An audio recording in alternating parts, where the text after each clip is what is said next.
ऑस्ट्रेलियाई संघीय चुनाव में लेबर पार्टी ने प्रधानमंत्री स्कॉट मॉरिसन की लिबरल पार्टी को हराते हुए धमाकेदार जीत हासिल की है।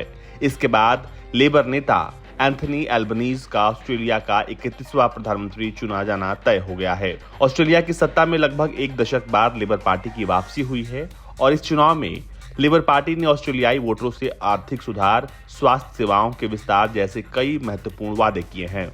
ऐसा माना जा रहा है कि कोरोना काल में हुई गड़बड़ियां, भ्रष्टाचार के गंभीर आरोप पीएम स्कॉट मॉरिसन के खिलाफ गए हैं। वहीं अल्बनीज की बात करें तो अल्बनीज साल 2019 से ऑस्ट्रेलियाई लेबर पार्टी के नेता हैं।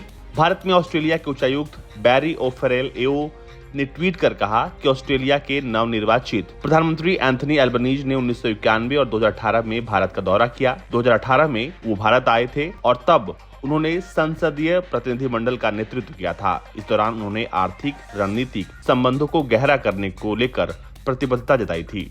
एंथनी एल्बनीज ऑस्ट्रेलियाई संसदीय इतिहास में सबसे लंबे समय तक सांसद रहने वाले नेताओं में से एक हैं। उन्होंने अपने चुनाव प्रचार के दौरान लगातार आम लोगों की नब्ज को पकड़ा।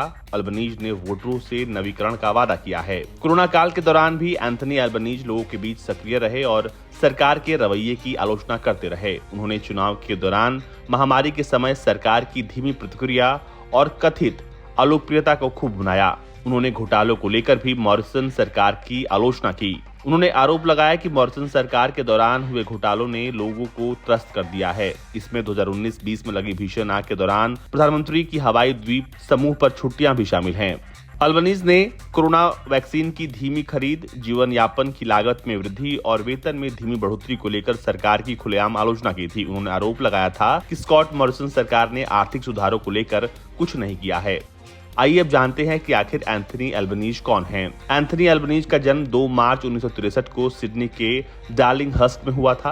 एंथनी एल्बनीज के पिता का नाम कार्लो एल्बनीज और मां का नाम मैरिनो एलरी है। उनकी मां आयरिश मूल की ऑस्ट्रेलियाई थी, जबकि उनके पिता इटली के बेरेटा से थे। उनके माता पिता मार्च 1962 में सिडनी से साउथहैम्पटन में मिले थे। उनके पिता पहले से शादीशुदा थे, लेकिन उन्होंने उनकी मां से ये बात छिपाई थी। बड़े होने पर एंथनी एल्बनीज को बताया गया था कि उनके पिता की एक सड़क दुर्घटना में मृत्यु हो गई थी, लेकिन वो उस समय वास्तव में जिंदा थे।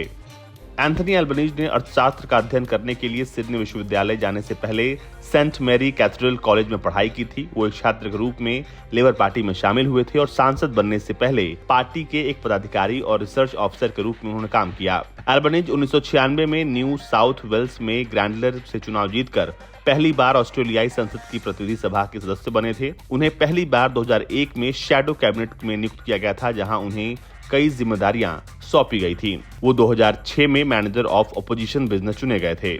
साल 2007 के चुनाव में लेबर की जीत के बाद एल्बनीज को सदन का नेता नियुक्त किया गया था। इस दौरान उन्हें क्षेत्र विकास, स्थानीय सरकार, बुनियादी ढांचा और परिवहन मंत्री भी बनाया गया था। 2010 से 2013 तक केविन रूड और जूलिया गिलार्ड के बीच एल्बनीज ने दोनों नेताओं की आलोचना की और एकता पर जोर दिया। 26 जून 2013 में एल्बनीज को लेबर पार्टी का उपनेता चुना गया और अगले दिन ऑस्ट्रेलिया के उप प्रधानमंत्री के रूप में शपथ ली।